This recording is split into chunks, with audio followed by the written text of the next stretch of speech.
Bom início de noite a todos. É com alegria que damos prosseguimento ao curso de formação continuada nessa parceria da SECOM com a Escola de Servidores e o SEJURI, o Centro de Justiça Restaurativa aqui da Seção Judiciária de São Paulo.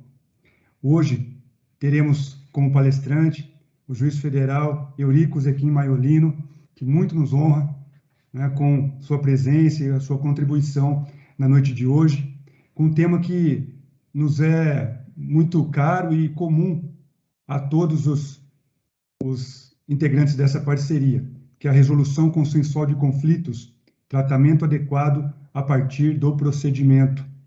Gostaria de fazer alguns agradecimentos iniciais, em especial ao nosso querido colega, eminente diretor do foro, Dr. Márcio Catapani, ao também querido colega Caio Moisés de Lima, responsável pela Escola de Servidores, a nossa estimada colega doutora Cátia Hermínia Lazarano Roncada, coordenadora do Centro de Justiça Restaurativa, o SEJURI, que vem apoiando e nos dando todo o respaldo para que a gente possa dar prosseguimento a esse curso de capacitação e atender a esse espírito de incentivo à cultura de paz dentro da nossa instituição. Gostaria de cumprimentar de forma muito especial o Dr. Bruno Takahashi, né, um dos principais idealizadores dos eventos que vem ocorrendo nesse curso de formação continuada, e a ele eu passo a palavra para os cumprimentos iniciais. Dr. Bruno, por favor. Obrigado, boa tarde, Fernão. Eu agradeço, boa tarde a todas e a todos. Eu acho que também tenho muito a agradecer à Escola dos Servidores, ao Centro de Justiça Restaurativa, SEJURI, ao Dr. Márcio Catapani, direção do foro, e em especial eu tenho a agradecer hoje ao Dr. Eurico, que para mim é uma das grandes referências da conciliação. Quando eu cheguei na Central de Conciliação de São Paulo, isso ainda em 2012, né? Não fiquei esse tempo todo, pelo intervalo, mas quando eu cheguei, o Dr. Eurico me recebeu muito bem, e além de me receber muito bem, ele transmitiu todo o conhecimento que ele tem sobre a conciliação, né? Eu acho que o Dr. Eurico é uma das pessoas mais preparadas, não só para falar sobre conciliação, como também para ensinar e para praticar a conciliação. Acho que foi um momento para mim muito intenso, né, que se manteve durante esses anos todos, mas naquele momento especial eu pude ver como é que era fazer mesmo a conciliação na Justiça Federal e como conseguir aproximar as partes, promover o diálogo e tudo isso. Eu tenho muito a agradecer mesmo ao Dr. Eurico por ter me dado essa oportunidade de trabalhar com ele.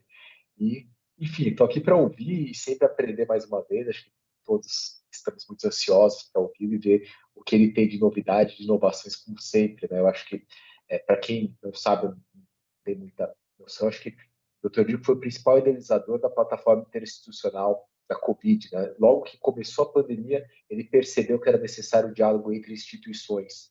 E isso ele percebeu que a conciliação poderia ajudar bastante e fez a proposta da plataforma interinstitucional. Quem conhece só os resultados, às vezes não percebe a origem, mas a origem está aqui hoje e vai nos ensinar e vai falar conosco. Obrigado. Obrigado, Dr. Bruno. Com certeza, temos muito a aprender hoje, hoje e sempre, né, na presença e companhia do Dr. Eurico, que tem muito conhecimento a respeito do tema, é uma referência na nossa instituição e vem dando contribuição em diversos setores, em diversos órgãos dentro da nossa instituição e do Tribunal Regional Federal.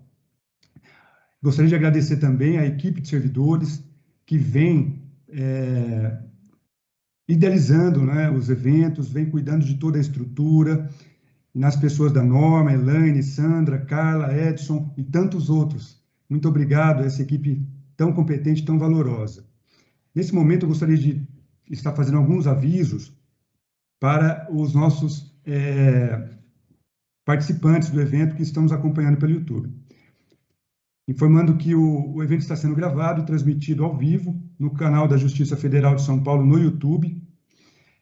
As perguntas e comentários podem ser colocadas no chat e serão muito bem-vindos. E ao final da palestra, nós iremos repassá-las ao nosso palestrante, o Dr. Eurico, se possível até respondendo algumas delas.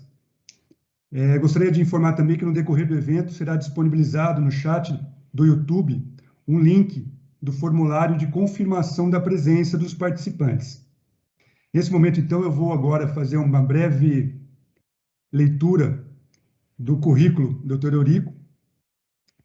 É juiz federal em São Paulo desde 2006, titular da 6ª Vara Gabinete do Juizado de São Paulo, atualmente. Foi juiz de direito do Tribunal de Justiça do Estado de São Paulo, presidente do Juizado Especial Federal de São Paulo no biênio 2018-2020, coordenador adjunto da SECOM de São Paulo 2012-2013, coordenador da SECOM Piracicaba no biênio nos anos de 2014 e 2016. Ele é membro do Centro Nacional de Inteligência, é especialista em Direito Constitucional Aplicado pela Escola da Magistratura Federal da Terceira Região, mestre e doutor em Direito Constitucional pela Faculdade de Direito da Universidade de São Paulo, USP, onde concluiu o pós-doutorado. Atualmente, é juiz auxiliar da presidência do Tribunal Regional Federal da Terceira Região. Doutor Eurico, seja muito bem-vindo, muito grato pela sua gentil colaboração de hoje. O senhor está com a palavra. Boa tarde. Boa tarde a todos. Boa tarde, Bruno, Fernão. É sempre reconfortante estar entre amigos aqui.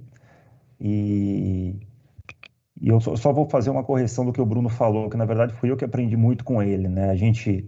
Na conciliação, a gente chega e a gente tem que aprender. A gente aprendeu ali na lida mesmo como trabalhar com conciliação, encarando os processos que chegavam em grande volume para conciliação, mas sem uma preparação teórica, metodológica adequada para tratar esses conflitos. Isso o Bruno trouxe com o conhecimento que ele tinha de conciliação, não só na prática, mas também conhecimento teórico de conciliação. Então, para mim, foi sempre um grande aprendizado ter trabalhado com ele na Central de Conciliação de São Paulo, naquele período de 2012, mas depois em outros projetos que nós trabalhamos juntos, eu no Juizado e ele aqui coordenando a Central de Conciliação de São Paulo, outros projetos que a gente pôde compartilhar e colher bons frutos. E é isso que eu vou trabalhar aqui hoje. Quero trocar algumas ideias, sem a pretensão de trazer um grande arcabouço teórico, mas trocar algumas ideias sobre o que é a conciliação, sobre a estruturação da conciliação, para que a gente compreenda de uma maneira um pouco mais racional por que a conciliação é estruturada dessa maneira dentro do Poder Judiciário e que há sim um fundamento teórico, um fundamento doutrinário que permite a gente ter uma leitura mais racional sobre todo esse processo de institucionalização. Então eu vou compartilhar aqui a tela, eu trouxe 2 conceitos para a gente trabalhar um pouco de maneira elementar, mas que permitem a gente ter essa leitura um pouco mais próxima do que se pretende quando nós falamos de institucionalizar a política de resolução consensual de conflitos dentro do Poder Judiciário. Não sei se vocês conseguem ver a apresentação. Sim, estamos vendo, sim. Perfeito. Então, assim, a minha proposta metodológica aqui é trabalhar alguns conceitos e tentar alinhá-los numa perspectiva mais racional. Então, falar um pouco sobre o que é resolução de conflitos, e notadamente resolução de conflitos dentro do Poder Judiciário, como se deu a institucionalização de um conceito interessante que me agrada bastante, que é do Tribunal Multiportas. Depois tratar de mais um método, que é o Dispute System Design, e como isso pode ser feito, trabalhado dentro do Poder Judiciário, e depois trazer alguns exemplos práticos de customização de fluxos no Juizado Especial Federal de São Paulo, então nos Juizados Especiais Federais de uma maneira geral, e também no núcleo de demandas complexas do Gabinete da Conciliação do Tribunal aqui da Terceira Região. Então essa é a minha proposta metodológica. Eu vou tentar alinhar todos esses pontos para que a gente compreenda um pouco como que tem sido o caminhar dessa institucionalização da resolução consensual de conflitos dentro do Poder Judiciário, né? Então, assim, quando a gente pensa em solução de conflitos, aqueles que fizeram curso aqui de formação de conciliadores aqui na Justiça, alguns deles, eu participei de alguns deles, então possivelmente já nos ouviram falar sobre isso. Quando a gente pensa em solução de conflitos, imediatamente o que vem na nossa mente é o juiz dando uma sentença. Então eu tenho um conflito, eu levo para o Poder Judiciário esse conflito para que um juiz, um terceiro estranho a esse conflito, diga, então, quem tem razão e quem não tem razão. Então o juiz vai dizer, vai solucionar o conflito através de uma solução assim adjudicada por uma sentença judicial. Esse sempre foi o tratamento que foi dado à solução de conflitos. O judiciário foi estruturado desta forma, o processo civil tradicional foi estruturado dessa forma, para conduzir o conflito, para conduzir a lide a uma solução por esse terceiro, pelo juiz. Então, essa foi sempre a compreensão que nós tivemos de solução de conflitos, mas já há algumas décadas isso tem sofrido uma certa transformação, a partir de vários conceitos, e nós vimos vários conceitos, aqueles que têm formação, sobretudo que têm formação, que fizeram curso de formação de conciliadores, a noção de conflito, a noção de solução, meios de solução adequada de conflitos, vários desses conceitos foram sendo construídos a partir dessas últimas décadas, para que se chegue a uma compreensão de que os conflitos eles não têm que ter um tratamento necessariamente adjudicatório. Então, o tratamento que se propõe para os conflitos hoje não é exatamente o tratamento que o juiz dá para o conflito. O juiz passa a ser mais um elemento dentro de múltiplas possibilidades de solução desses conflitos. Então, hoje se pensa a solução a partir do próprio conflito. Quando se pensa, então, um tratamento adequado de um conflito, nós temos que ter em mente que tipo de conflito é esse, para que se propõe, para que se conduza esse conflito para uma solução que seja adequada para este conflito. E é isso que é interessante, porque são vários meios vários meios de solução de conflitos que podem ser utilizados, e cada um adequado para as características e para as peculiaridades daquele conflito. Então, isso também nos conduz a uma construção, já no âmbito, quando a gente pensa numa tutela, o direito à tutela constitucional, a gente pensar também numa tutela constitucional que seja adequada à solução daquele conflito. Isso passa por caracterizar determinado tipo de conflito e supor, imaginar soluções que sejam mais adequadas do que outras. Então, há sempre vantagens e desvantagens em relação à utilização de cada forma de solução, mas é sopesar dentro dessas múltiplas possibilidades aquilo que é mais adequado. Então, hoje que nós pensamos nos vários princípios constitucionais, do amplo acesso à justiça, da razoável duração do processo, da eficiência, do contraditório, tudo isso tem que ser tratado em conjunto para que a gente possa pensar, então, numa solução que seja constitucionalmente adequada. Então, um direito, quando a gente pensa no direito ao acesso à justiça, é para que a justiça conceda ao cidadão e ao litigante uma solução que seja constitucionalmente adequada. Adequada a quê? Aquela espécie de conflitos que a gente tem. Então, a gente já pensa em formas diferentes, mas plurais de solução de conflitos, para além da solução que é adjudicada, a solução que depende do juiz dizer, ou do Estado dizer, ou eventualmente até outros meios que não sejam estatais, mas um terceiro dizer quem é que tem razão para a solução daqueles conflitos.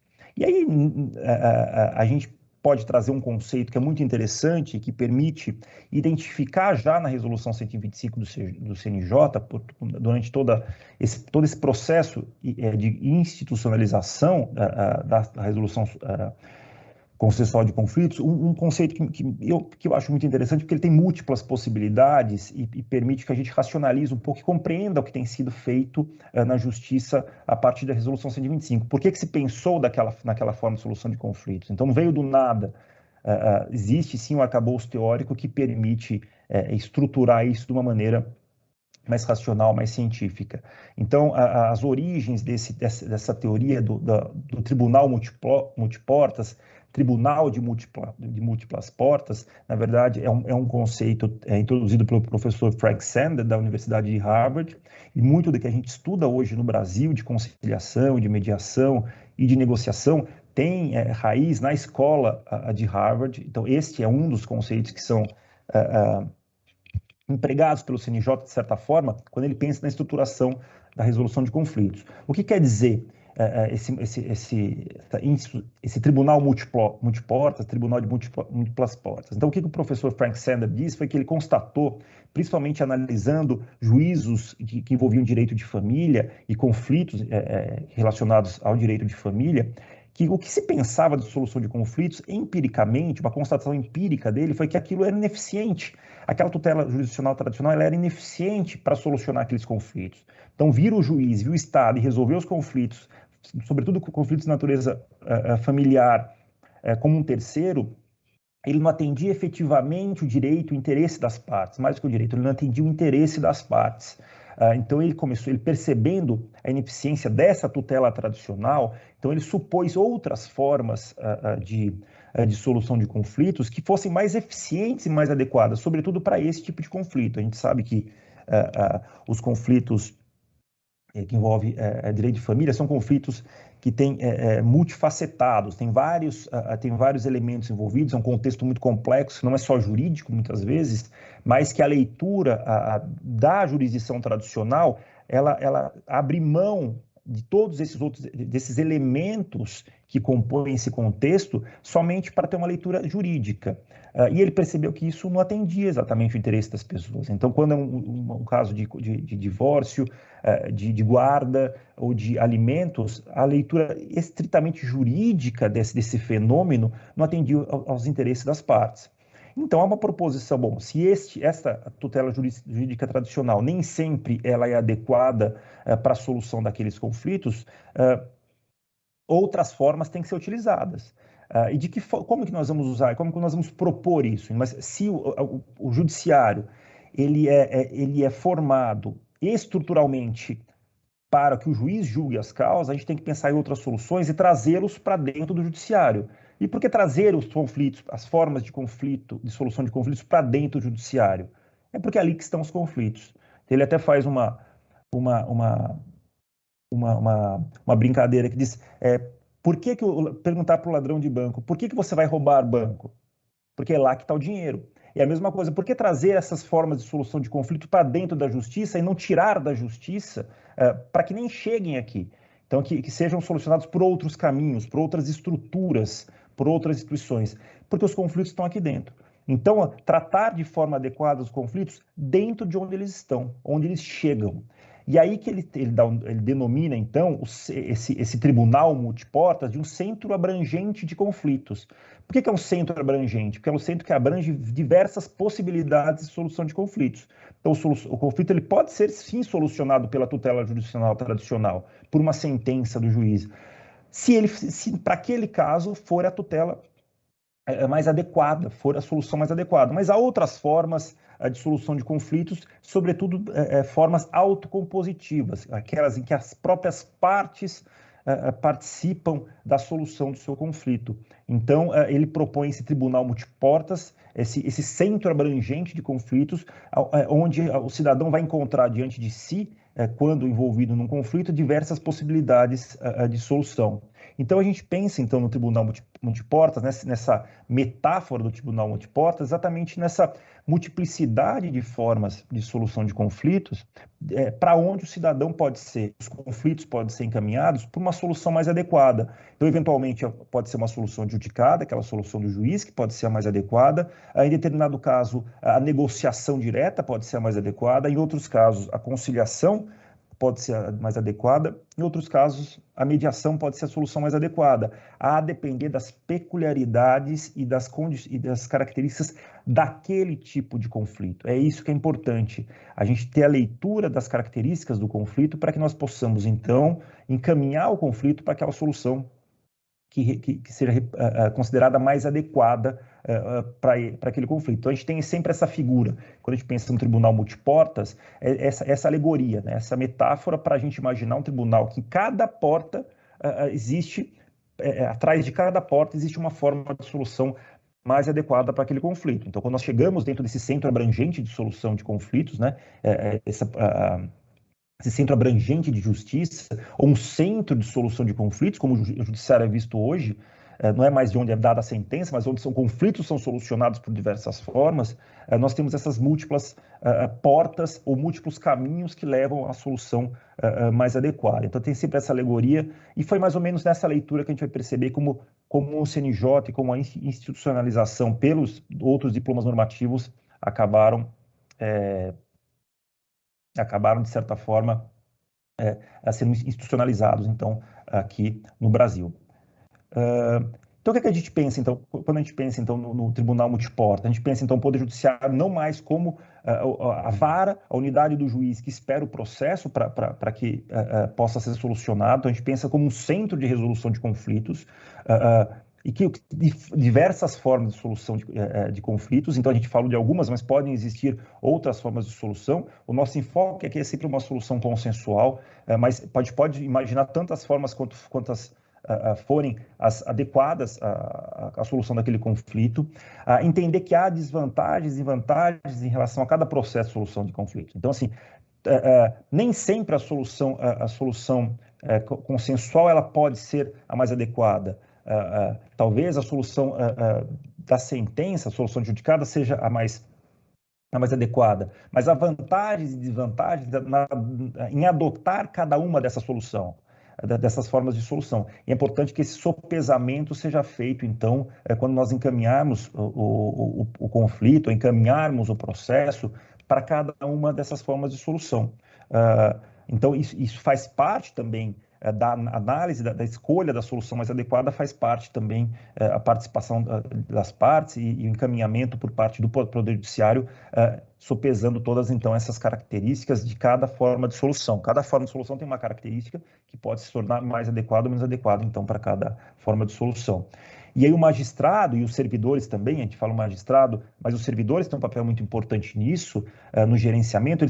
Hoje o magistrado tem uma função gerencial.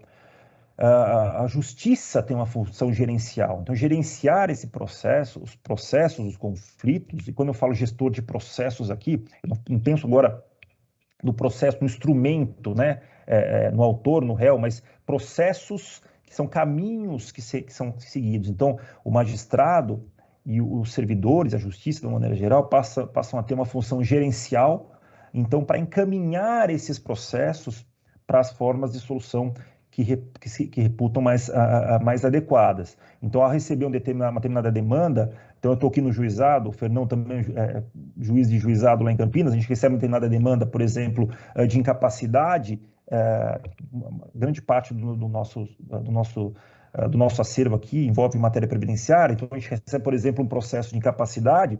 Hoje a gente já tem uma noção de que talvez a solução mais adequada para esse processo seja uma função consensual, uma solução consensual. Então, a gente encaminha esse processo, por exemplo, para que possa haver uma conciliação nesse processo. Há outros processos em que não há possibilidade nenhuma de negociação, porque a gente conhece as instituições que litigam na justiça, e a gente sabe que ali não adianta gerenciar esse processo para fluxos que sejam consensuais, porque não há a menor possibilidade de solução daquele conflito. O que é necessidade mesmo é de uma decisão judicial, ou porque a matéria é nova e é preciso que a justiça passe a ter um posicionamento sobre aquela matéria, então é necessário que essa matéria seja, então, encaminhada para a solução adjudicada, para a sentença do juiz. Então, o que o juiz vai fazer quando ele recebe toda essa gama, o juiz, os servidores, a justiça como instituição, recebe essa gama de processos, é encaminhar esses processos, então, para essas portas, para esses caminhos onde vão encontrar soluções que sejam mais adequadas para esse processo. E eu acho que essa função gerencial da justiça, eu acho que é uma questão muito importante, porque isso pressupõe que a gente conheça o que isso quer dizer, o que significa o tribunal multiportas, o que significa ver essa pluralidade de soluções possíveis para o processo, né? A gente pensava lá atrás na conciliação, lá no Código de 73, no processo civil tradicional, como uma fase do procedimento adjudicatório. Era muito interessante, porque a própria conciliação era uma fase no procedimento que levaria à sentença, mas não havia esse enfoque na conciliação ou nos métodos autocompositivos como métodos adequados para a solução dos conflitos, senão por mais uma fase procedimental. Hoje já não, o Código atual já se alinha a esse conceito de tribunal multiportas que foi instituído no Brasil pela Resolução 125 do CNJ. Então, quando a gente pensa aqui em institucionalizar o tribunal multiportas, vocês vão perceber como cada um desses elementos fazem sentido na política judiciária de resolução de conflitos, na resolução adequada de conflitos. A gente percebe que cada um desses elementos está presente de alguma forma. Então, para pensar em institucionalizar o tribunal multiportas, então, para transformar a justiça não no fórum onde o juiz dá sentença, mas no centro abrangente de justiça, ou no centro de solução de conflitos. A gente pensa em 4 elementos que têm que estar presentes para que isso possa ter alguma racionalidade e um método, então, em que isso seja eficiente e perene para a solução dos conflitos. A gente tem que pensar primeiro, esses canais de solução eles têm que ser institucionalizados. E foi isso que foi feito, é isso que vem sendo feito pela Justiça, né? Então, lá na resolução 125 do CNJ, quando ele criou os centros de solução de conflito, essa centralização do tratamento adequado de conflitos, está esse primeiro elemento. Então, a gente tem que institucionalizar, senão acontece o que acontecia lá atrás. A gente pensa, por exemplo, na conciliação como uma fase procedimental, e não como um caminho, não como uma solução adequada para onde os processos são encaminhados para um tratamento adequado e um tratamento que pressupõe preparação daqueles profissionais envolvidos. Então, esse processo de institucionalização é o que vem sendo feito a partir de 2010. As SECOMs fazem parte desse processo de institucionalização, então a estrutura que isso tem nos tribunais, os gabinetes da conciliação, as centrais de conciliação. Aqui na terceira região, assim, é o gabinete da conciliação e as centrais de conciliação, mas não é o mesmo nome que recebe em outros tribunais. Então, tem os núcleos de conciliação que fazem que desenvolvem as políticas públicas ligadas à solução consensual de conflitos, e tem as CEJUSCs, né, que são centros de solução de conflitos que operacionalizam, então, que trabalham ali na ponta com esses conflitos. Então, veja como foi instituído de uma maneira a ter uma política institucional de solução de conflitos, que é formulada e desenvolvida por esses núcleos que estão sediados nos tribunais, e lá embaixo, em cada unidade, em cada vara, em cada comarca ou subseção judiciária, há uma central de conciliação que operacionaliza, que coloca isso em prática, então. Mas ele coloca isso de que forma? A partir de profissionais habilitados. E a gente passa por um outro processo aqui, que é da capacitação dos conciliadores. Então, vejam, a gente falou das CEJUSCs e dos núcleos, agora a gente está falando da capacitação dos conciliadores, e não só dos conciliadores, né? Todas as pessoas envolvidas aqui na solução. Então, o juiz, quando eu falo do juiz que ele tem essa função gerencial, ele tem que ter preparação para isso. Então, é importante que haja, nos concursos públicos, exigência do tratamento adequado de conflitos, um conhecimento, ao menos superficial, de todo esse processo, de toda essa estrutura, para que o juiz possa, então, com auxílio dos servidores, canalizar os processos para esses métodos que são adequados, para essas soluções que são adequadas. Então, institucionalização e uma triagem a partir de profissionais que são habilitados e que tenham a percepção das características e peculiaridades de cada conflito, para que isso possa ser feito de maneira adequada, isso não seja feito de uma maneira aleatória. Então, é importante, então, que o profissional seja habilitado. E os profissionais que trabalham, não só os conciliadores, os advogados também saibam de como funciona isso, os juízes saibam como funciona, os servidores da justiça. Então, a formação dos profissionais ela é essencial para que haja sucesso desse método e que ele seja que seja efetivo para a solução dos conflitos, e também a existência de políticas públicas de conscientização acerca dos benefícios da adequação dos métodos de solução dos conflitos. Isso é importante. A gente pensa hoje, quando a gente pensa nas semanas de conciliação, a gente pensa em mais aqui, um elemento importante aqui que o CNJ tem utilizado ao longo dos anos para chamar atenção para as vantagens de se adotar determinada forma consensual de solução desses conflitos. Então, percebam como todos esses elementos, eles se encontram nesses atos normativos iniciados lá pela Resolução 125 de 2010, mas que eles estão presentes desde então.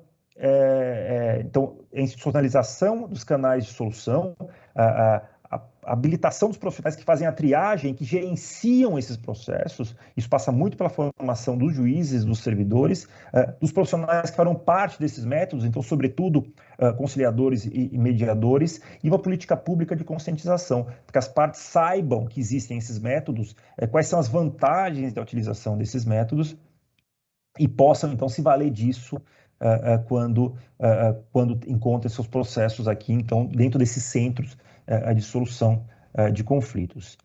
Então, aí a gente volta aqui para o que eu falei um pouco da Resolução 125, que foi o primeiro diploma que tratou de uma maneira mais racional essa questão do tratamento de conflitos. E é interessante como quando a resolução fala que institui uma política judiciária nacional de tratamento de solução de conflitos, ela fala de tratamento adequado aos conflitos, mas a partir do quê? A partir da natureza e da peculiaridade de cada conflito. Então, por isso que é interessante que a própria resolução já traz isso. Ela já coloca em destaque o papel do conflito para que se eleja, dentre essas múltiplas possibilidades, quais são os métodos de solução mais adequados. Então, a gente tem que pensar no conflito, ler o conflito, essa leitura do conflito, para que a gente possa imaginar, então, quais são os métodos que vão ser mais adequados. Então, isso já vem expresso na resolução 125, e isso que ela estrutura. Então, ela traz essa primeira institucionalização e ela traz um pouco de cada um daqueles elementos de capacitação, de habilitação, de institucionalização, e, de certa forma, o CNJ vem exercendo esse papel de conscientização social e conscientização dos profissionais da justiça sobre essa política nacional de tratamento adequado dos conflitos e o papel que a solução consensual exerce dentro dessa pluralidade.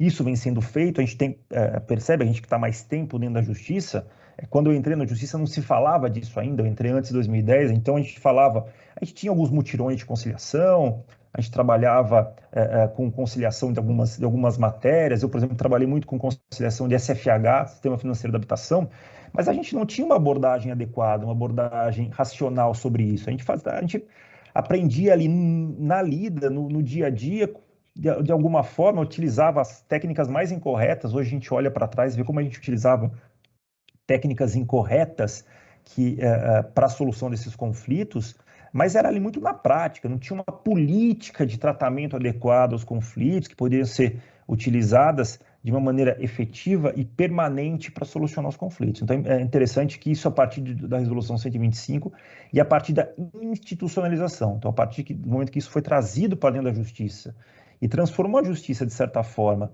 nesse grande centro de solução de conflitos, é que a gente passa a ter, então, esse tratamento adequado. Então, de que forma a resolução do CNJ tratou, então, dessa primeira aproximação à institucionalização? Ela tratou por 3 caminhos possíveis de solução desses conflitos, né? Que é a solução processual, conciliação processual, a pré-processual e o atendimento à cidadania. Então, assim, a cada uma dessas formas, desses tripés da política de tratamento adequado dos conflitos, poderiam ser direcionados, então, os conflitos que estavam da justiça e centralizados, de certa forma, nessas centrais de conciliação.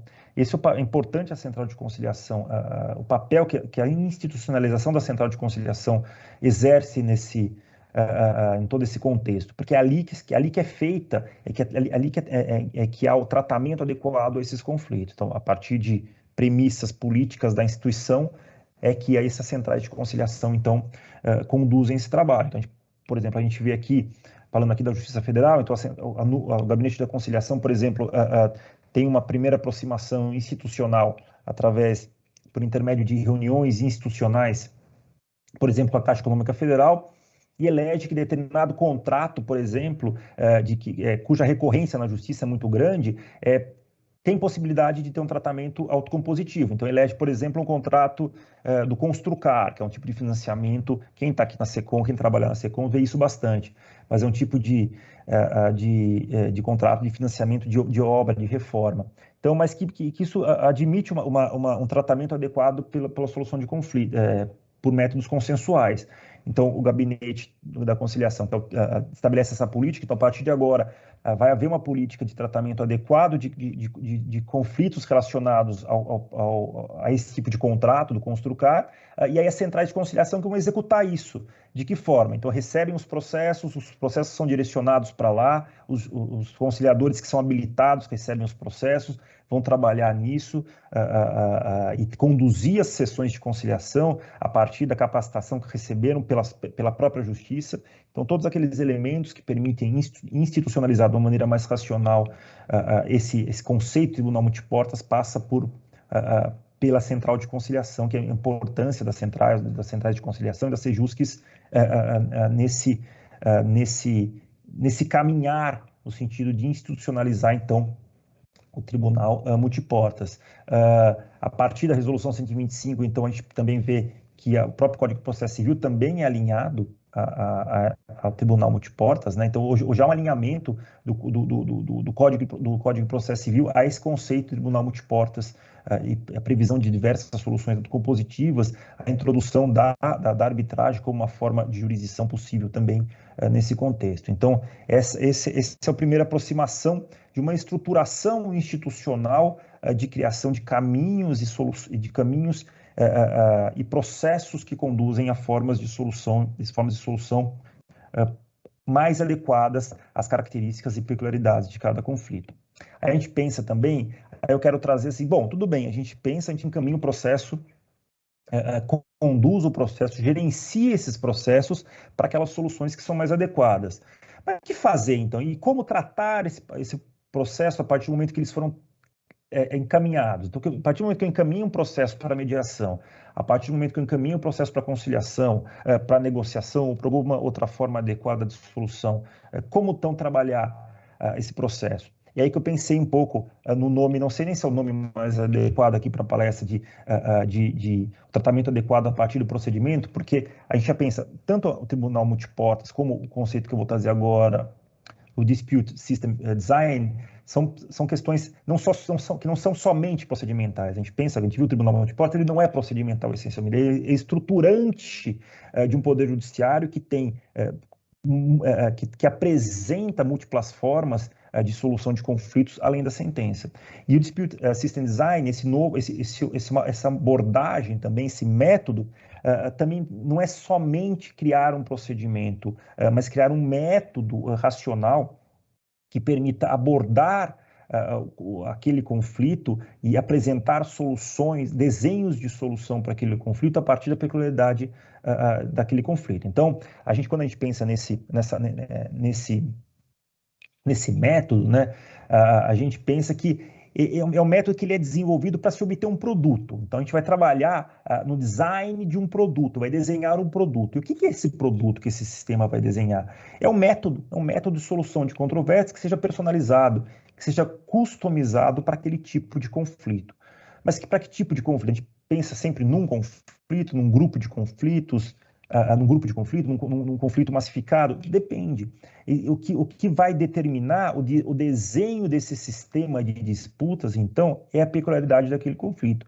Por vezes, há uma certa homogeneidade numa massificação de conflitos, e a partir da identificação de determinados elementos, é possível construir um desenho de solução de conflitos de maneira massificada. Por vezes, esse desenho da solução de conflitos, ele é feito a partir, então, de uma solução determinada, uma solução concreta, de um conflito concreto, que não tem similitude com nenhum outro, mas que, em razão de determinadas peculiaridades, ele demanda um desenho diferente, uma estrutura diferente, um processo de trabalho diferente do que aqueles procedimentos genéricos e homogêneos que a gente encontra nas centrais de conciliação. A gente trata um pouco disso, né? Quando a gente fala um pouco no curso de formação de conciliador, a gente dá ali um desenho, né? A gente fala um certo formalismo de forma breve, a gente fala um pouco disso, mas exatamente a gente tem um certo desenho homogêneo ali, genérico, que a gente vai trabalhar para levar aquele conflito para a solução autocompositiva. Mas nem sempre esses procedimentos homogêneos são adequados para a solução daquele conflito. Então, a gente recorre ao desenho, uma estruturação de procedimentos que são mais adequados e de estruturas mais adequadas, então, para tratar daquele conflito a partir de características e peculiaridades daquele conflito ou daquele conjunto de conflitos. Esse também, associado tal qual o Tribunal Multiportas, também é uma metodologia desenvolvida na escola de Harvard, e dá para perceber isso em certas características desse método. Então, essas estruturas de solução de disputas, elas são construídas a partir de interesses. E quando a gente trata lá da eleição de métodos adequados de solução de conflitos, a gente sempre fala a partir do interesse das partes. Esta é a estrutura que a escola de Harvard trata a partir dos interesses. E também aqui são os interesses. Então, os interesses das partes que vão determinar a criação dessa estrutura de solução de disputas. Então, a partir disso, a gente consegue fazer um desenho de solução de disputas que seja adequado para a solução daqueles conflitos. Com enfoque em quê? Então, é um tipo de estrutura que enfoca, que enfatiza os métodos autocompositivos. Porque os métodos heterocompositivos, como a jurisdição, a arbitragem, eles já têm um desenho pré-determinado. Embora hoje se admita uma certa construção procedimental com a participação das partes, isso não existia alguns anos atrás. A gente já tinha um desenho procedimental rígido que era dado e que tinha que ser seguido. Ao passo que nos métodos autocompositivos, não. A própria construção do procedimento faz parte também do método compositivo. A gente constrói a solução e muitas vezes o procedimento, que são procedimentos que são próprios e construídos e desenhados, estruturados para aquele tipo de conflito. Também essa concepção parte também de uma construção participativa, como eu estou dizendo, a partir tendo um foco no interesse das partes, e a partir do momento em que as partes elas participam e compartilham a construção do procedimento e dessa estrutura de solução de conflitos, a adesão ela é muito mais fácil. E o adimplemento dos acordos que são obtidos a partir desses procedimentos, ela tende a ter um adimplemento voluntário, então haver grandes problemas de inadimplemento. Então isso é uma legitimação, a gente vai falar isso na conciliação, né? A participação das partes na construção do procedimento e da solução legitima. E na conciliação a gente tem que partir. Quando o litigante entra na justiça e entra com um processo judicial, ele não tem que aderir ou não ao processo judicial. O processo judicial está posto e é utilizado como instrumento para que o juiz, o Estado, diga ao final quem tem razão. A conciliação não. Ela pressupõe adesão das partes. Ninguém é obrigado a conciliar. Ninguém é obrigado a submeter nenhuma forma consensual de solução de conflitos. E aí que é a questão da adesão. Por isso que eu sempre falo, e quando a gente estava no juizado construindo algum desenho de conciliação, às vezes eu tenho mais zelo, mais cautela com a regularidade das construções que são consensuais do que aquela que é processual.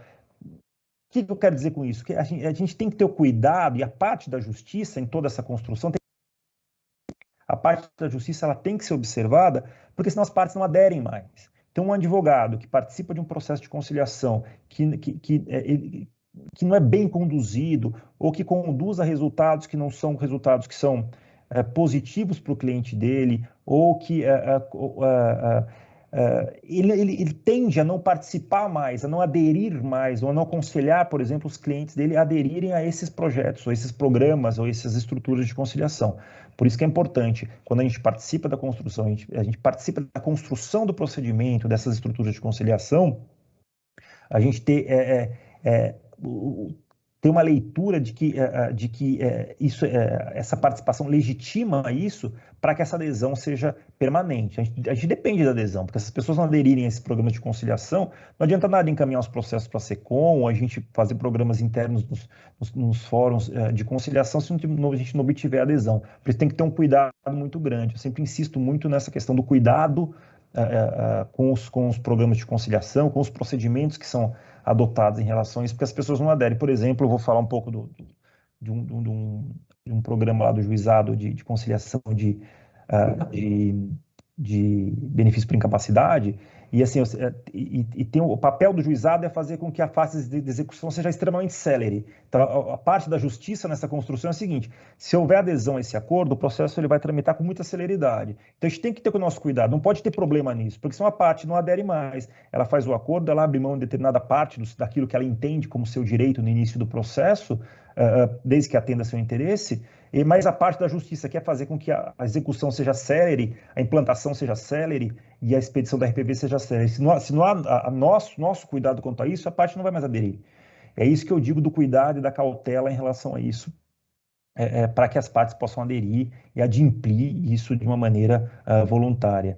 Então, ele passa a ser também um desenho mais sofisticado, porque a gente tem uma leitura mais crítica das peculiaridades de cada sistema de solução, porque ele vai atender as características desse conflito e dentro de determinado contexto organizacional. Então, a gente está falando de um desenho de solução de disputas, solução de conflitos de determinada instituição, tem que levar em conta esse contexto, né? Esse contexto organizacional vale para tudo. Isso não é um modelo que serve para a justiça. Esse é um modelo que as empresas utilizam hoje para criar formas de solução de conflitos, levando em conta os conflitos que aquela empresa, se envolve e qual é o contexto organizacional daquela empresa. Então, quando a gente traz isso para dentro da justiça, a gente tem que entender qual que é o nosso contexto organizacional, para pensar qual é o tipo de desenho possível, considerando as limitações, as características da instituição como poder do Estado, né, como uma entidade pública. Então, isso é importante também levar essa em consideração natureza, as características do conflito e o contexto organizacional em que ela se insere. Então, um conflito na Justiça Federal pode ter contornos diferentes dos conflitos na Justiça Estadual, exatamente porque aqui, como a presença permanente de um determinado polo da ação da mesma entidade, isso permite diálogos, aproximações e construção de soluções de uma forma diferente do que o Estado, em que há uma pulverização dos conflitos entre várias partes, em particulares ou empresas menores, ou fornecedores de produtos e serviços no mercado de consumo menores. Então, nem sempre é possível fazer um sistema que tenha uma abrangência tão grande se a gente pensar numa construção de um desenho que atenda às características daquele determinado conflito. Então, o que a gente pensa aqui? Eu acho que não está no meu... Eu vou colocar de novo aqui o compartilhamento que travou.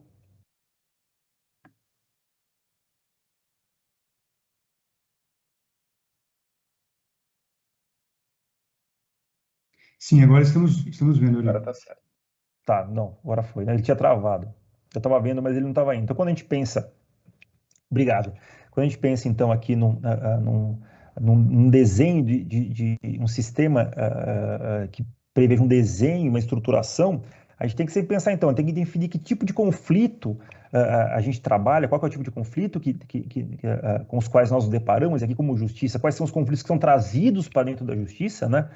Como eu disse, isso é um método que é utilizado também por empresas, e a empresa tem um enfoque totalmente diferente, mas a gente pensa aqui, então, quais são os conflitos que são trazidos para dentro da justiça e quais são as características desses conflitos para que a gente possa, então, pensar no escopo. O que eu pretendo quando eu quero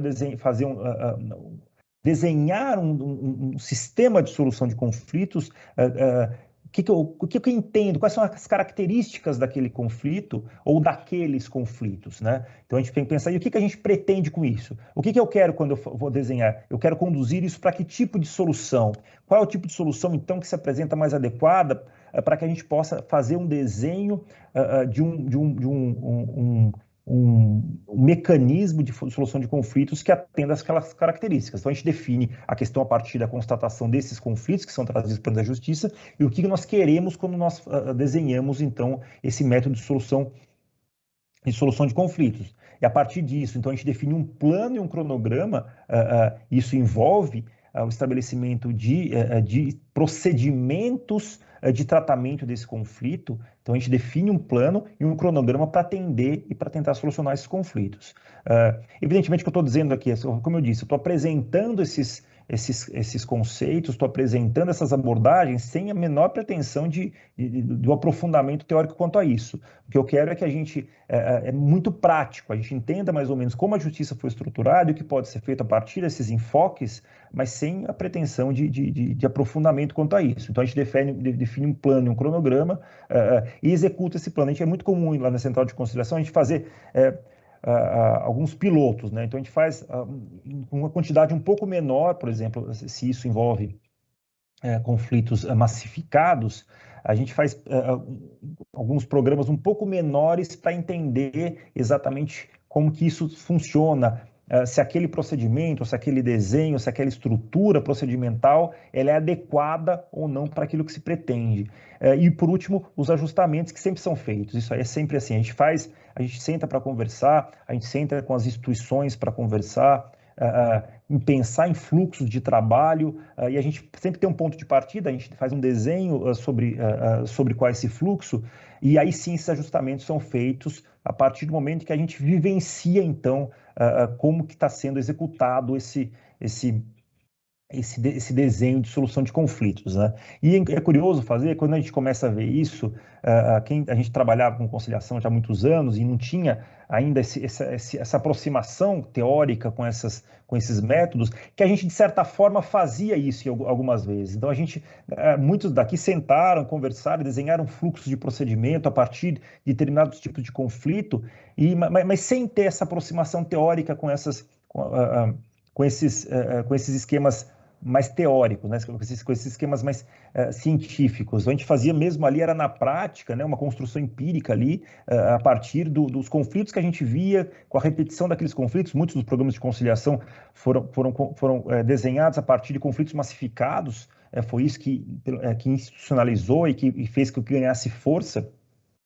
E a gente acabava fazendo isso de uma maneira prática, ali no dia a dia, construindo isso sem ter essa definição mais científica quanto a isso. Então, a gente sempre passa por um processo racional ali de definir, então, as questões e o que se pretende a partir do tratamento daquele conflito, e assim, estabelecer planos, cronogramas, fluxos procedimentais, e sempre aperfeiçoar isso para que com essa aproximação, a gente tendo uma leitura melhor de quais são os interesses das partes envolvidas, a gente possa, então, ajustar, adequar e aperfeiçoar esses métodos para que, então, o interesse das partes seja atendido sempre de uma maneira crescente, né? E aí é que a gente pensa, então, nesses sistemas de resolução de demandas massificadas, a gente pensa nessa customização, e a gente tem um exemplo, por exemplo, do fluxo de incapacidade dos juizados especiais federais. Então, foi um fluxo que foi desenvolvido e construído com a participação do INSS, da Justiça, da Procuradoria Federal, exatamente a partir da característica daquele determinado conflito, que era um conflito de incapacidade, verificar quais são as necessidades para que aquele conflito fosse solucionado adequadamente. Então, se supôs que, por exemplo, a celeridade era uma característica importante para ser considerada no desenho desse fluxo. Então, é por isso que se chama fluxo de incapacidade, é fluxo célere de conciliação. É um fluxo que tem uma concentração de atos processuais, por exemplo, para que se ganhe tempo na implantação dos benefícios. Então, a partir, então, da constatação e da verificação das peculiaridades, características do conflito, é que se traz para o desenho desse procedimento aquilo que é necessário para que esse conflito, então, seja encaminhado para uma solução mais adequada. Então, foi isso que foi feito no juizado. E veja que aqui a gente fez um sistema de resolução de disputa de demandas massificadas. Então, são milhares e milhares de processos que hoje fazem parte desse desenho de tratamento de benefício por incapacidade. Isso foi sendo aperfeiçoado. O Bruno, na frente da Central de Conciliação de São Paulo, a gente conversava muito sobre isso, o que precisava ser feito, o que não precisava, onde precisava ser corrigido, onde não precisava. O INSS também, como parte do processo, também vinha e trazia as impressões do aperfeiçoamento até se chegar a um fluxo muito bom, um fluxo que tem índices de conciliação. A gente fala em índices estatísticos, isso não é o nosso enfoque, mas permite diagnosticar o sucesso do que vem sendo feito, né, como política pública, como uma política judiciária de solução adequada de conflitos, mas o sucesso estatístico é excelente. Então, mais de 70% dos processos com laudo positivo tem hoje, aqui no Juizado de São Paulo, tem a solução por intermédio de conciliação. Então, isso é extremamente positivo como resultado de um desenho de fluxo de demandas. Então, a gente pensar que essas demandas, quando há verificação da outra parte, de que a parte tem direito, quase 70% dos processos serem concluídos por esse método que foi eleito e em torno do qual foi construído um desenho de solução, eu acho muito positivo. Então, esse é o modelo de sistema de resolução de disputas em demandas pacificadas. A gente tem vários outros modelos que são construídos. A gente tem, por exemplo, no juizado, tem fluxo e incapacidade, tem a pauta-pensão. Então, são modelos específicos que fogem de fluxos que são uniformes, mas eles são construídos a partir de cada tipo de demanda, a partir de cada característica daquele conflito. E isso permite que a gente tenha resultados positivos também. Por exemplo, na pauta pensão, a gente tem resultados muito bons de conciliação em matéria de pensão por morte. E também um fluxo que foi construído a partir do diálogo com as partes envolvidas. E a gente tem também modelos que são de demandas concretas, determinadas, e que não vão se reproduzir em outras demandas. Então, como eu disse, a gente tem um núcleo de demandas complexas aqui no Gabinete da Conciliação do TRF3, do qual eu sou conciliador, o Bruno também é conciliador, então a gente também atua aqui como conciliadores nessas demandas, que são ações complexas, ações civis públicas, desapropriações, ações de improbidade, mas que são demandas mais complexas e que, por vezes, há uma construção de um desenho de solução ali que serve exclusivamente para aquele processo. E alguns mais complexos, a gente, às vezes, o que dá muito trabalho é identificar como a melhor forma de abordar e de construir uma estrutura de conciliação que atenda especificamente aquela demanda. São demandas complexas, por vezes os resultados ultrapassam muito as partes que estão envolvidas no processo, mas é de que forma se pensar em estruturas ali de conciliação que possam atender, então, a necessidade daquelas demandas. Então, e a gente tem isso, e é muito mutável, Diego, isso é muito mutável a depender de cada ação e é mutável também a depender da tramitação do processo e da condução desses métodos, da condução da conciliação e da mediação nesses processos. Então, há determinadas demandas em que a estrutura procedimental que é feita e desenhada, ela foge muito daquilo que a gente chega a pregar mesmo na conciliação aqui, como adequado, né? Porque depende muito das características daquele processo. Esse método de demandas, quando a gente utiliza esse método em demandas determinadas, em demandas concretas, a gente pensa já com uma participação mais efetiva das partes, aqui de ambas as partes, ou de todas as partes envolvidas, por vezes há muitas partes envolvidas, a gente tem a participação efetiva dessas partes na construção desse procedimento. Isso é muito interessante. É muito interessante porque é um modelo, há uma adesão e há um comprometimento das partes com esses sistemas que são criados. E isso é muito interessante, porque elas respeitam efetivamente aquilo que elas ajudaram a construir. E a partir do momento em que há um acordo cujo resultado elas participaram, elas cumprem aquilo também de uma maneira voluntária, sem criar problemas para o implemento. Então, esse método pode ser utilizado, então, para construir modelos de disputas, modelo de resolução de conflitos em demandas massificadas. Isso é feito na justiça, isso é muito utilizado pelas empresas privadas, então um desenho que soluciona adequadamente as demandas em que elas estão envolvidas, mas também modelo de resolução de demandas determinadas aqui, que não são trazidas para julgamento. E também isso leva muito em conta o contexto organizacional, qual é o contexto da organização que a gente está envolvido, né? O que a justiça, quais são as possibilidades, as limitações da justiça enquanto um centro de resolução de disputas, enquanto um partícipe na construção desses desenhos institucionais. Então, essas eram as minhas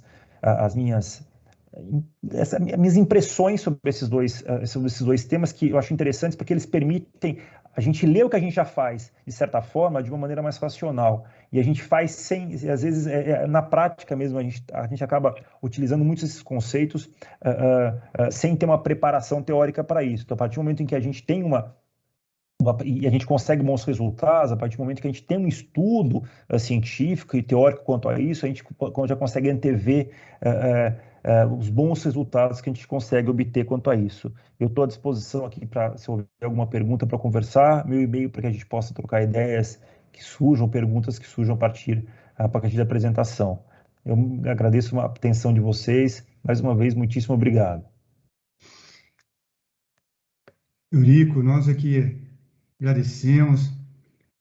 Foi mais que uma palestra, né? Foi uma aula para muitos de nós, para mim em especial, que eu não estou tão em contato com a política pública da conciliação, pois venho me dedicando mais à política pública da justiça restaurativa, mas tanto uma como outra entra nesse contexto que foi trazido com uma rara capacidade de síntese, né, pelo Dr. Eurico hoje, né, que trouxe com leveza o histórico de institucionalização do Tribunal Multiportas pelo CNJ a partir da Resolução 125 de 2010.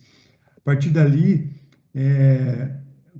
começou um novo olhar para a tutela adequada, né, dos conflitos, em especial com múltiplas formas e possibilidades de atuação do Poder Judiciário. Então, esse tribunal de múltiplas portas vem nos ensinando muito, trazendo uma transformação daquele modelo tradicional, né, que nós estávamos acostumados. Então, muitos de nós vêm se dedicando, porque vêm se encantando com essas novas possibilidades de realização do valor justiça, que é muito maior do que uma entrega jurisdicional meramente formal ou por meio de uma sentença. Então, eu queria só pedir licença para contribuir, dizendo que o CNJ vem evoluindo desde 2010, buscando inovar nessas possibilidades de resoluções pacíficas de conflito, e dentro dessas possibilidades, uma das mais recentes inovações é a justiça restaurativa, que nos traz bastante otimismo e esperança dentro desse contexto que foi trazido pelo Dr. Eurico, onde as partes podem participar diretamente, né, da solução, da construção desse desenho de solução dos seus conflitos, né, de suas dores, de seus traumas. Então, é muito gratificante ouvir a palestra de hoje, aprender com esse histórico que foi trazido, com essas inovações também da academia e do aspecto mais doutrinário e científico do direito. Eu não tinha ouvido falar ainda desse desenho, né, trazido desse sistema novo de desenhar as soluções para os conflitos. O que eu gostaria só de trazer, fazer uma pergunta, né, com relação à possibilidade, doutor, de estarmos acrescentando, né, a justiça restaurativa para essa proposta de tribunal multiportas, e também a importância do alinhamento, né, dos centros de justiça restaurativa, os núcleos de justiça restaurativa, com as centrais de conciliação e o gabinete de conciliação. Se o senhor puder falar um pouquinho, por gentileza.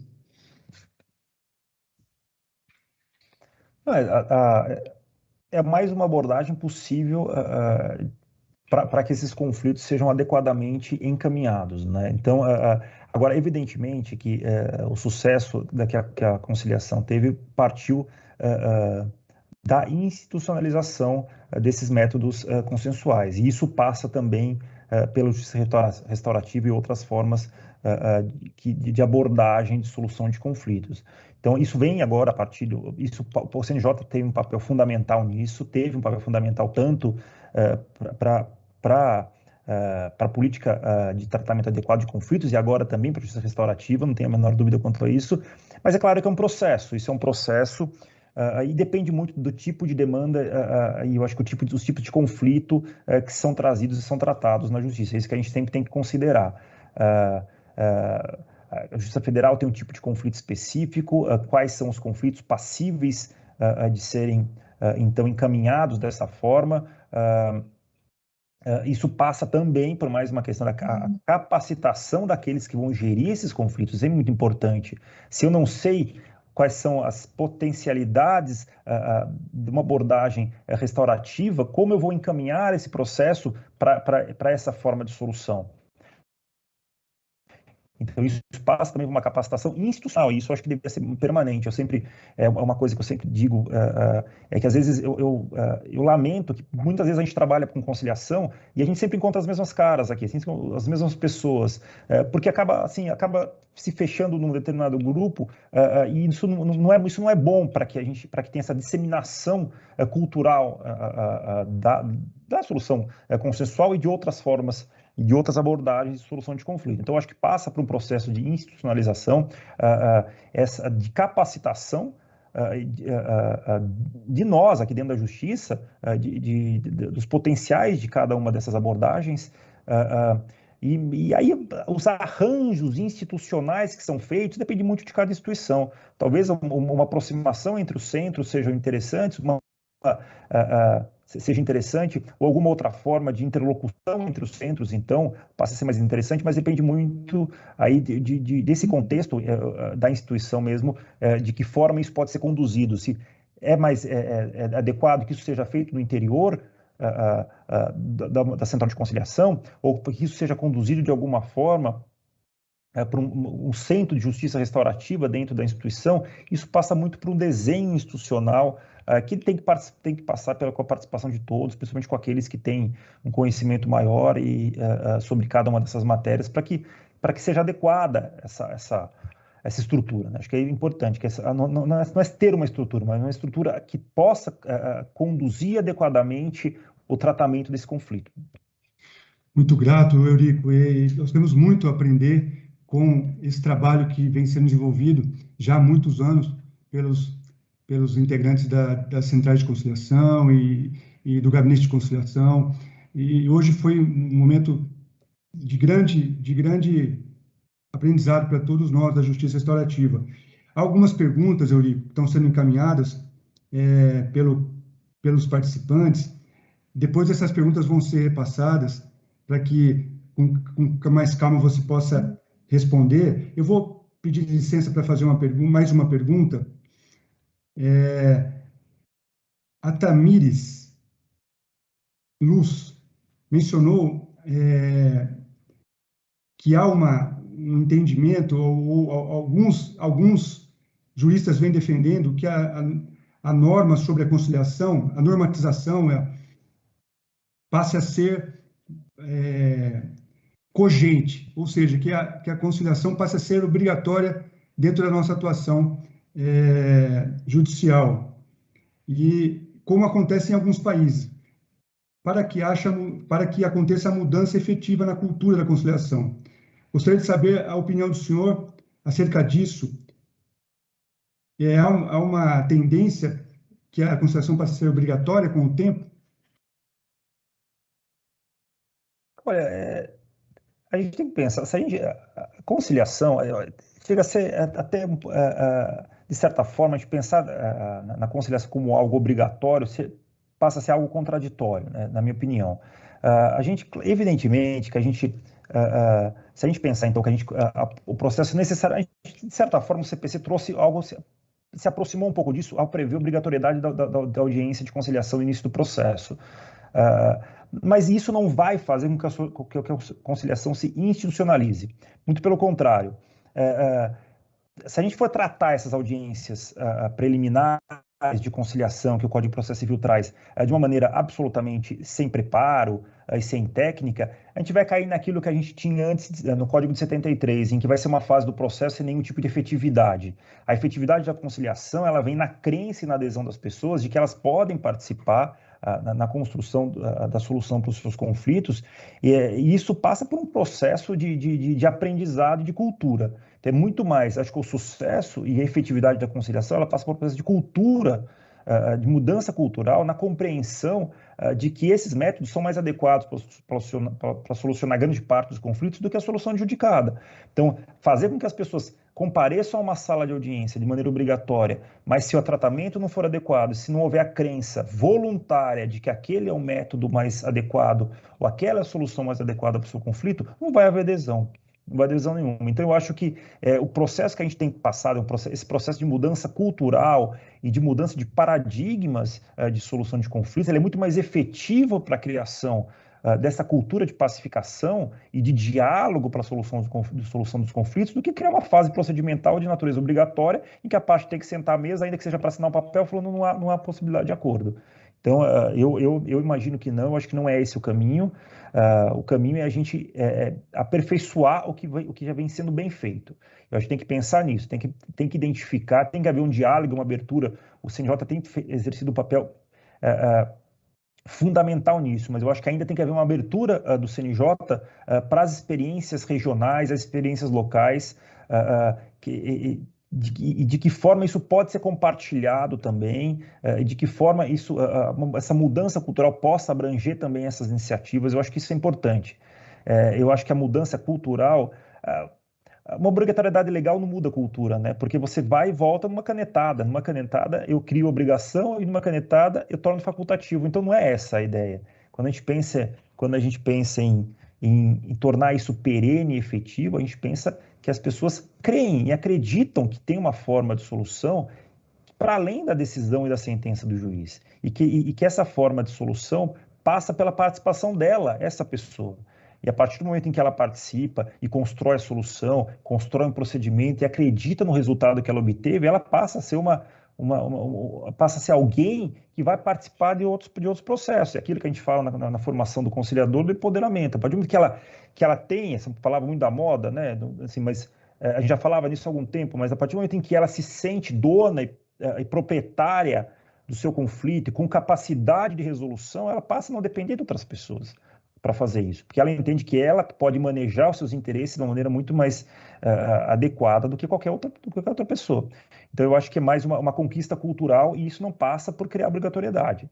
Eu acho que a obrigatoriedade de você institucionalizar como foi feito é uma coisa. Agora, criar a obrigatoriedade de participação em processos autocompositivos, eu já não acho que seja o caminho mais adequado para aquilo que a gente falou aqui. Sim, Eurico, eu estou de acordo que o princípio da voluntariedade ele é um dos mais relevantes nos modos de autocomposição, nos meios de tratamento consensual dos conflitos. Tem mais uma pergunta da Valéria Valentim. Qual a sua opinião, Eurico, sobre a possibilidade de serem criadas no futuro, com amparo em dispositivos legais, centrais fora do âmbito do Poder Judiciário, centrais de conciliação? Já existe até a previsão legal hoje de criação de centros privados de solução de conflito, né? E é interessante quando a gente fala lá atrás, quando a gente falava do Tribunal Multiportas, e por que então que a gente dentro do centro, desse centro que o Poder Judiciário se transformou no centro de solução de conflitos, a gente cria então esses mecanismos dentro da justiça, porque aqui estão os conflitos. Isso também passa por uma mudança cultural. A partir do momento que a sociedade entenda que há outros caminhos a serem seguidos, que passam ao largo do Poder Judiciário e onde elas encontram uma possibilidade de solução dos conflitos de um tratamento adequado, de uma maneira adequada, elas não vão vir procurar justiça. Isso é muito comum em outros países, então, a criação de centros, desses centros. No Brasil existe a previsão do CPC, ainda isso não ganhou corpo de uma maneira massificada, vamos dizer assim. Existem centros criados, mas ainda não ganhou corpo.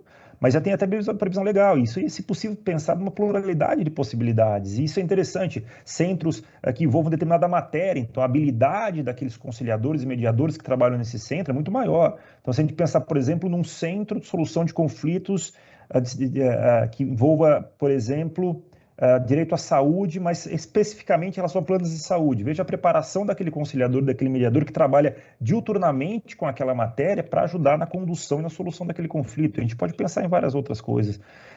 Eu acho que até nesse ponto, eu me lembro uma vez, acho que o Bruno me contou, no Japão, que tem uma centro de solução de conflitos, Bruno, me corrija se eu tiver errado, um centro de solução de conflitos que envolvia conflitos de natureza nuclear, alguma coisa assim. Deve ter, sim. O que ficou, o nuclear, acho que teve muito do acidente, né? Teve uma câmara específica, mas acho que talvez fosse ligado ao órgão governamental. O que tem frequente, né? Acho que é mais citado, é o de acidentes automobilísticos, né? Muitas vezes patrocinado pela própria fabricante de automóveis, que é o questionável, né? De onde vem o dinheiro que sustenta o centro. Mas, de todo modo, tem centros privados por especialidade, uma delas que costuma ser citada é esse de veículos automotores. Então, seria mais ou menos como não precisar entrar com uma ação contra a pessoa que bateu o carro, em vez disso ir para o centro privado de solução consensual de conflitos. É uma hipótese prevista no CPC, como o doutor Eurico bem lembrou. Eurico, chegaram aqui várias perguntas e muitos elogios também à palestra de hoje, ao trabalho que Vossa Excelência vem fazendo, não só na conciliação, mas juntamente com o Dr. Bruno, essa parceria, né, no campo do tratamento adequado de conflitos. E, pelo que eu vi dos elogios aqui, é uma unanimidade que hoje nós tivemos uma verdadeira aula a respeito do tema. Então, eu gostaria de passar a palavra agora para o Dr. Bruno, para as suas considerações. Por favor, doutor. Obrigado, doutor. Eu vi que tem muitas outras perguntas aqui, espero que possa responder. Eu agradeço a participação de todas e todos, e queria agradecer em especial tanto ao Dr. Fernão, o pessoal da escola, os servidores que sempre nos dão apoio aqui na Escola dos Servidores, da Central de Conciliação também, e o apoio do SEJURE, do Centro de Justiça Restaurativa.